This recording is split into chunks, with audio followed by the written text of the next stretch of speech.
Mm, Now I'll share my screen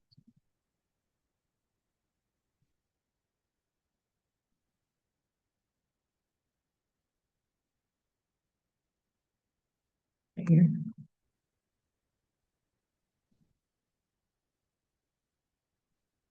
Okay. Can you see my screen? Yeah, yeah. Oh, okay. Welcome. Thank you for joining. And those of you who are going to see the recording, the video later, I'll upload it into YouTube so that you can um, watch. So today is just a 30-minute um, overview of what we're going to discuss today. Can you still see my screen? Okay. Yeah. All right. Oh, that's pretty cool. Yeah. So today is an overview of what we're going to discuss today, and that is healing in the Black community. And these are ways that you can help other people around you, whether that's family members, um, friends, co-workers, anyone that you encounter on a daily basis. You can use this information. You can write down some notes um, and share it within the community. The best way this works is when you are, hold on. So the best way this works is I am only one person. And with me being only one person, it's always good to share this information with other people. Um, this is how you get resources out to people in the community because you've heard someone speak about it or you've seen some resources that you can pass on to other people. So it's kind of like lighting a candle. You being here today, you have an opportunity to light someone else's candle and share with them the importance of um, healing in the Black community and what that looks like. So I appreciate you for joining today. All right. Thank you Hmm. for whoever joined. I don't know who that is, but thank you. All right.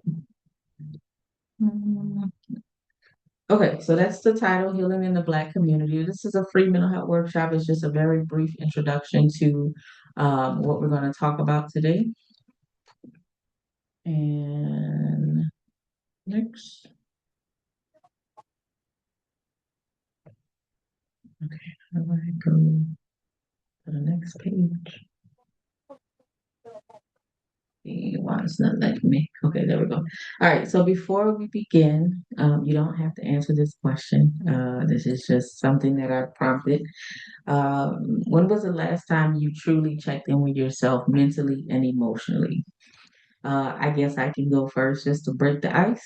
Um, this week, I would say I haven't checked in with myself yet, but I plan to before the week is out, just to um, make sure that I'm okay with my feelings and my emotions and processing. Um, it's important to check in with yourself because if you have really busy days and you don't slow down, sometimes you can get very anxious and other things start showing up throughout the day, depression at times, because people don't realize when they're on the go all the time, a lot of these other symptoms start to arise that you don't necessarily see on the regular. So it's important to always check in with yourself mentally. Um, and if there is something there, process. Don't push those feelings away. Work through them, write it down, journal it, um, and start challenging some of what you're thinking as well. Um, all right. So, anybody else wants to respond? When was the last time you checked in with yourself mentally and emotionally?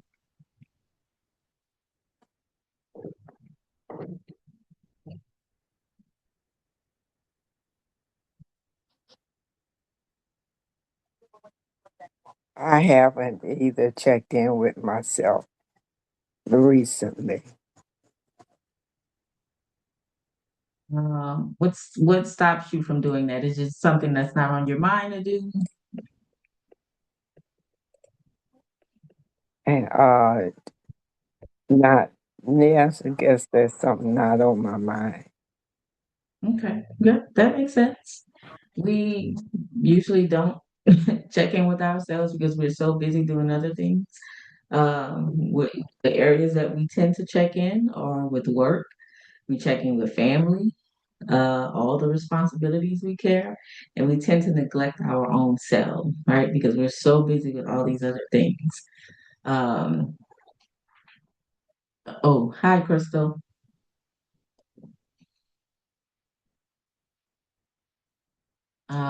But yes, so many of us spend so much time taking care of others, handling responsibilities, pushing through life that we rarely pause to ask ourselves how we are really doing. Um, and I tend to have to ask myself that too because, I'm a single parent and I'm kind of running and doing a lot of things. So I have to sometimes pause and ask myself, and I have in the past. And I would be honest with myself, I would say I'm tired or I'm exhausted. It's been a long day. Um, at times it is lonely, for me. So I do check in with myself and just kind of ask those questions when I do. In many communities, especially in the Black community, we are often taught to be strong, to keep pushing forward, and sometimes keep our struggles private. Um, yeah, how often do we hear that in the Black community? Pray about it. Black women are seen as very strong and resilient, and sometimes, you know, we are labeled in those ways, and others don't realize that we need someone to talk to, someone to process things with, right? Because we are seen as such a strong community of people, um, that we use religion and a lot of other spiritual beliefs to kind of process through life. And it's important to know that, yes, although we are strong, and that is a great compliment, we still have struggles and we can still share those with our family members, our pastors, whoever is a trusted person for you. Okay. Any other thoughts about that? The stigma around Black communities and the resiliency tied to that. And that kind of always goes back to slavery as well. Um, we were seen as just very physically strong, mentally strong, and that kind of gets overshadowed a lot, which is why depression and anxiety is really high in the Black community, but it's not being spoken about because we don't want to be seen as weak. All right. Any questions or concerns, comments?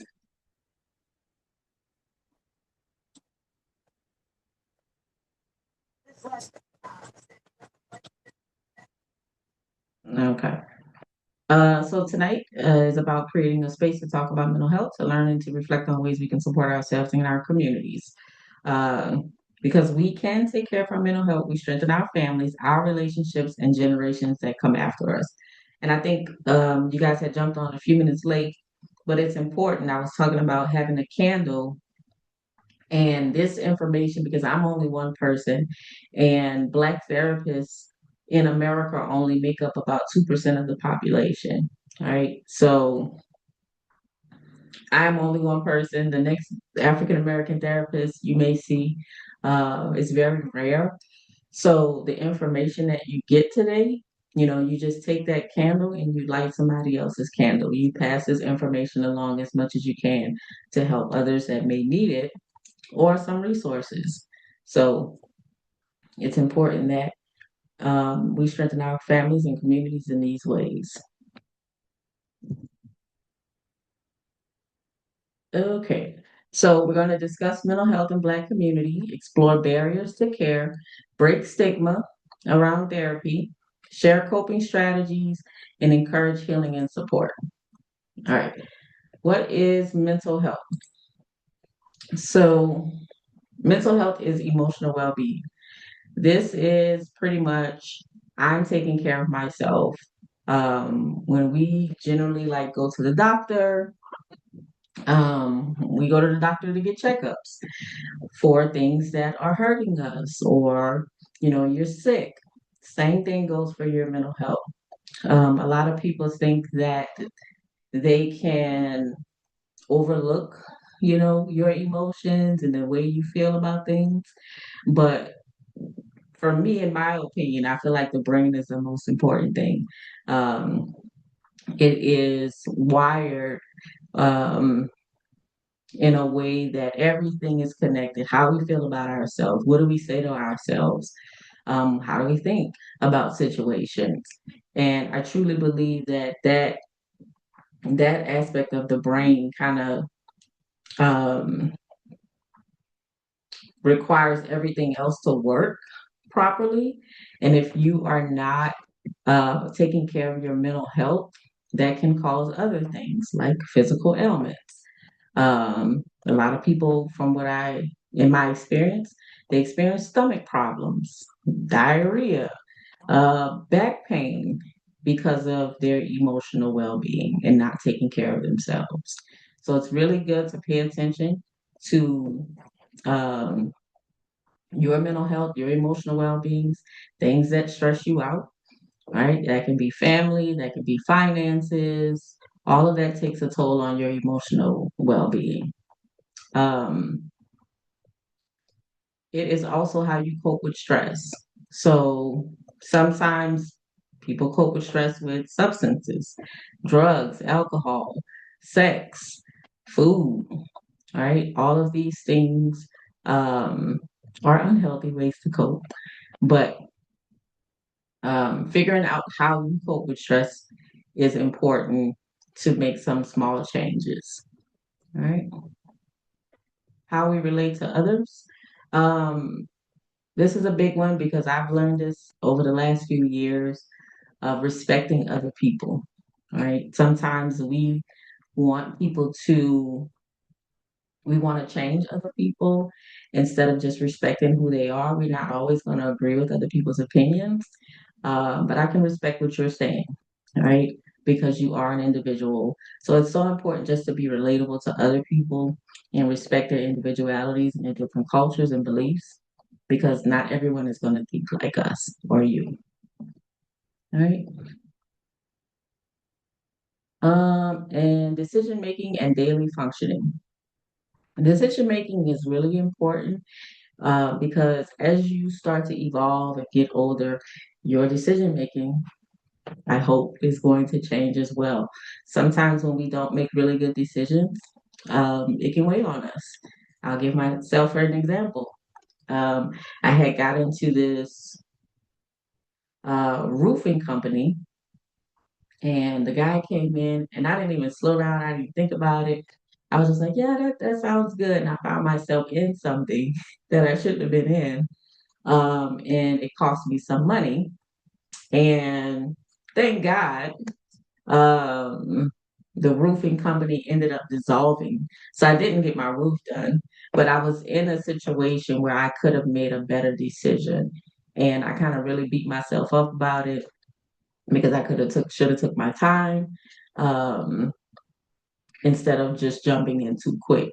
So it's really good to just slow down when you're making decisions because sometimes it can turn into um, stress for you if you're not thinking things through clearly. That's with anything, buying a car, buying a house, a job. Just make sure that you're thinking things through clearly before jumping into something.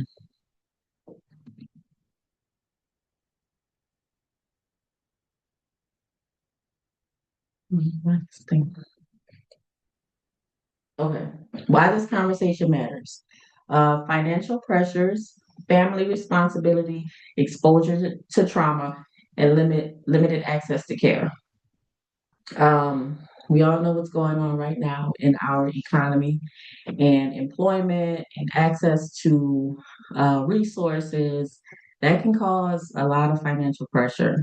And what I've found here lately is especially with men. Men die by suicide at a higher rate than any other group, because they are um, providers. Society has put these labels on them as far as like, hey, you're supposed to make this amount of money, you're supposed to take care of your family, and they're doing all of these things, but they're not getting rest. All right, they're not taking care of themselves. So financial pressure is a really big thing, especially in the Black community with Black men. Um, we don't necessarily equal up to our counterparts, which is Caucasian Americans. So the financial pressure to be financially stable for Black men is really stressful. And you find that more Black men are dying by suicide because of some of these societal pressures. Family responsibilities. Same thing. I'm responsible for my whole family. I'm responsible as a single mother to take care of my kids, feed them, provide a roof for them, um, and not really operating in their role, right? We're doing so many other things to take care of so many other people that we are not operating in our own role and individuals as ourselves. And that can be, doing things that you enjoy doing, hobbies that you enjoy doing. And some of those things are put on the back burner because we have all of these different responsibilities. Right? Exposure to trauma. This is a really big one in the Black community.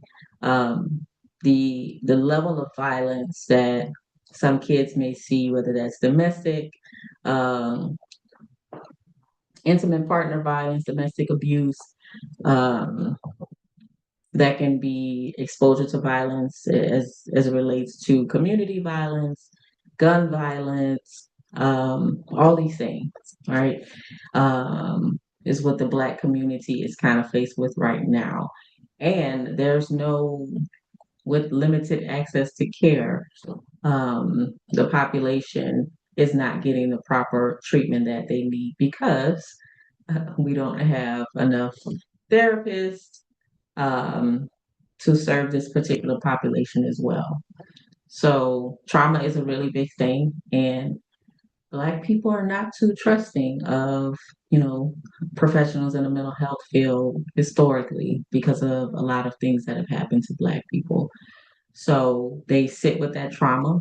They don't know how to process that trauma, things that happen.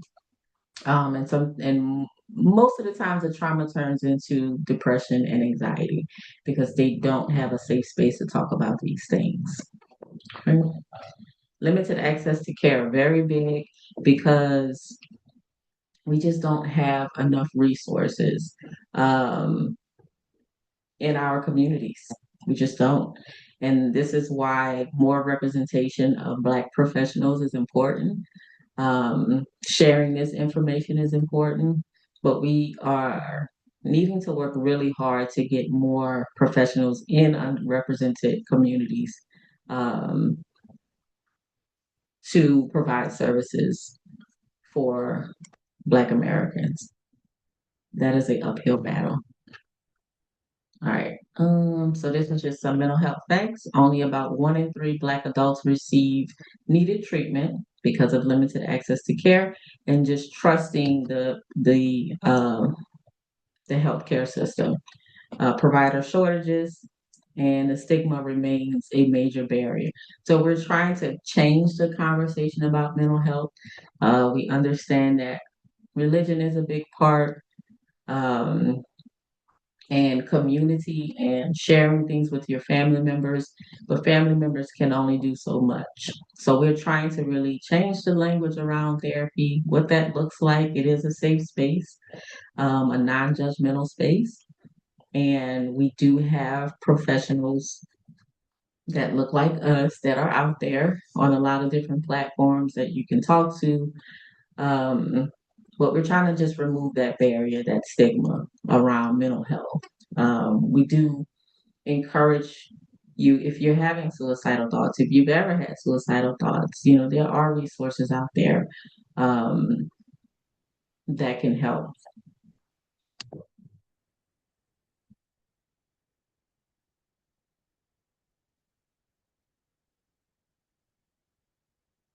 Hold on.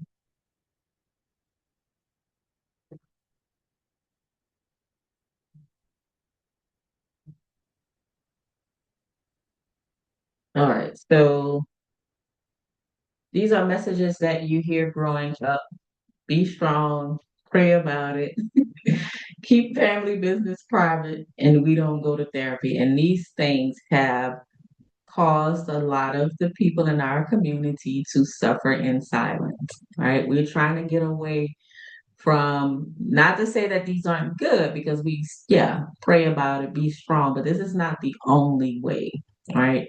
There are people who are really hurting in our communities, so we have to direct them to places like counseling or community resources that are available to them. I'm not saying do away with this, but it's important that we start changing the language around mental health and what that looks like for Black Americans. Okay? Hopefully this works on this speaker.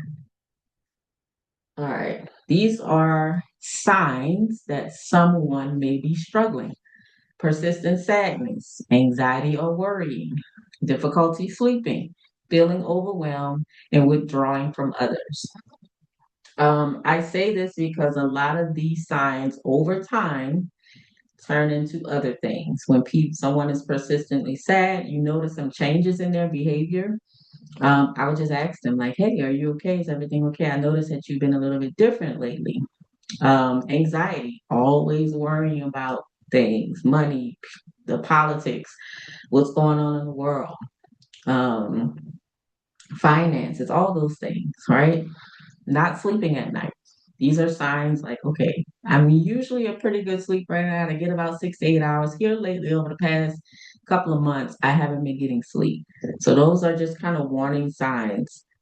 Feeling overwhelmed, withdrawing from others. So when you see some of these things in other people, it's okay to ask questions, because sometimes it's things that are accumulating, symptoms like this over time, and then it turns into severe depression, severe anxiety. Then that in return turns into, okay, I can't take this anymore. Suicidal conversations and languages that they're having.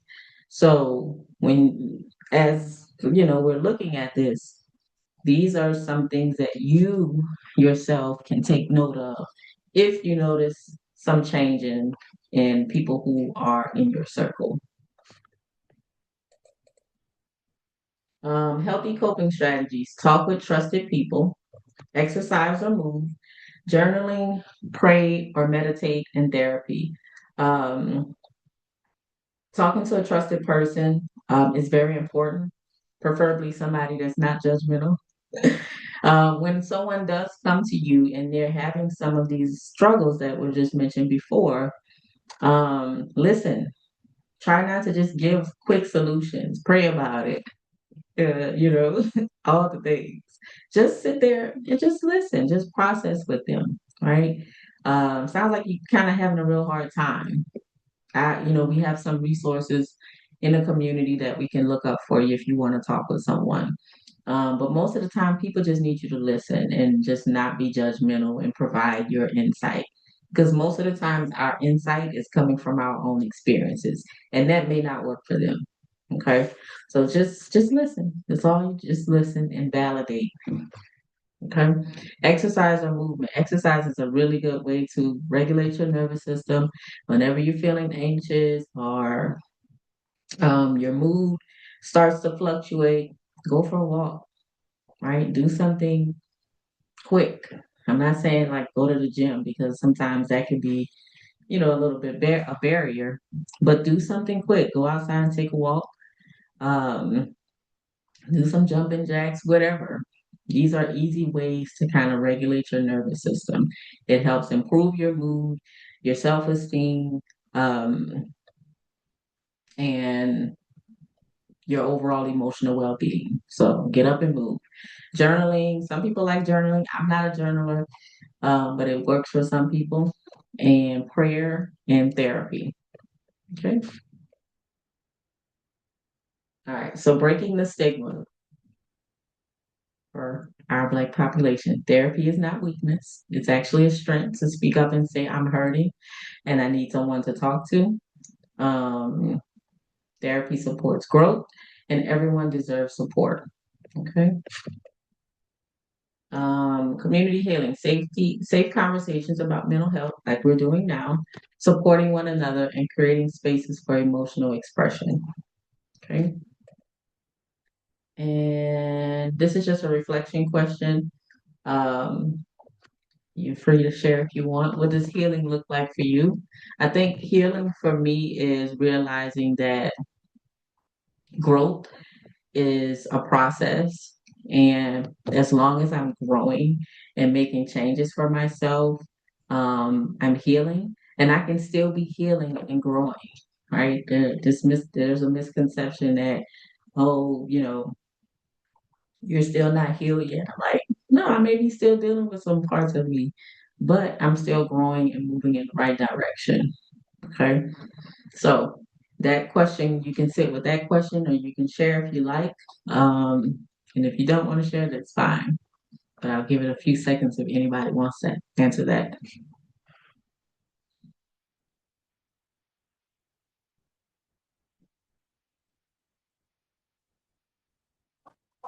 Healing to me looks like expressing yourself.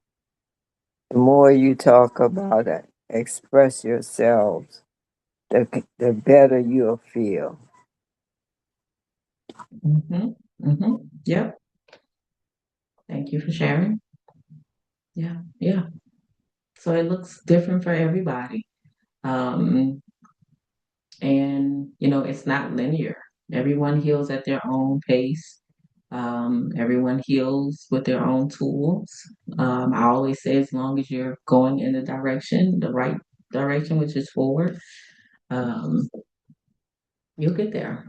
So healing may take 1 year, it may take 5 years, just kind of like grief. Grief is very tricky. The way you handle grief is not necessarily the way someone else might handle it. Okay. Um, Healing is about growth, self-awareness, and moving forward. Yes, becoming self-aware of who you are, making some changes, um, and growing, moving forward.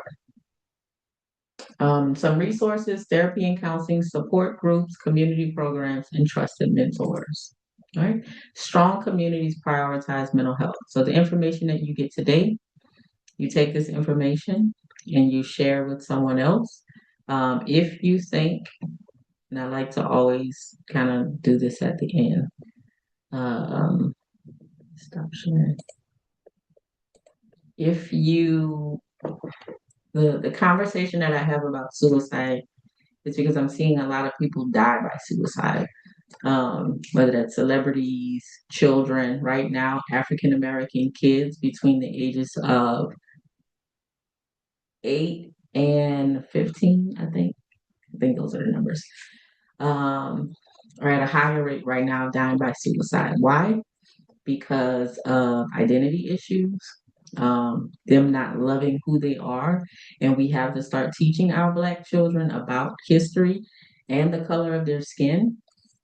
And sometimes kids hear it first when they're being called racial slurs in certain schools. And they don't know what that is. Well, they know what it is, but they don't have a deep understanding of what that means.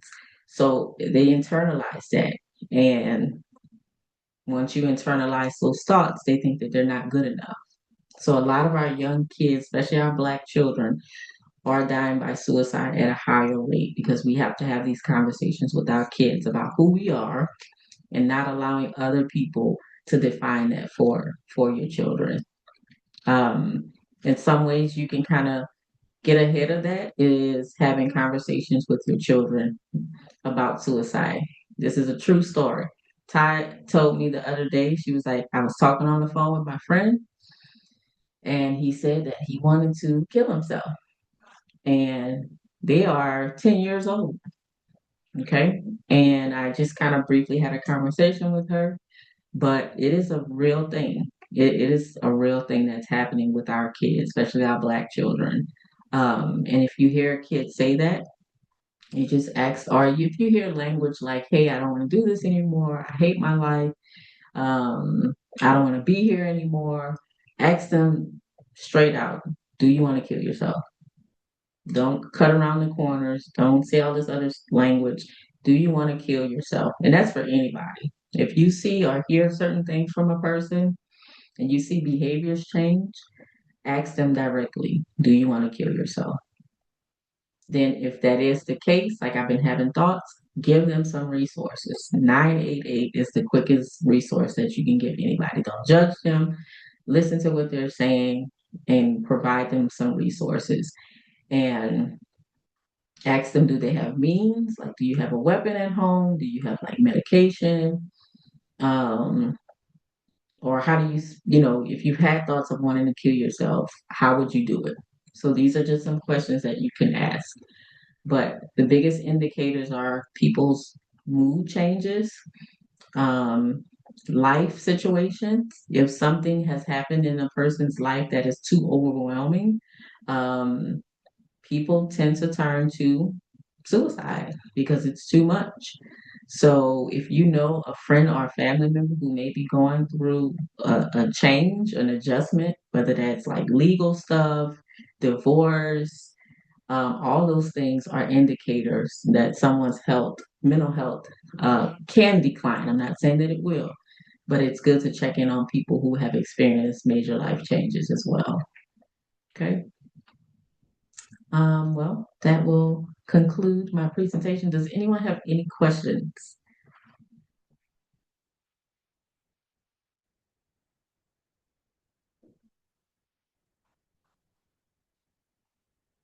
Any questions?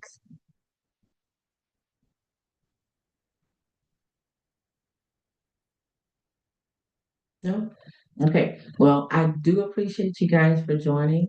I'll have this video uploaded on my YouTube if you wanted to share it with anybody.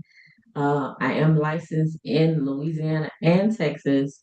I do take like major insurances like Cigna, United Healthcare. My Medicaid is pending, but I do take insurance and private pay as well. So thank you guys for joining. If you don't have any other questions, I'm going to end the meeting.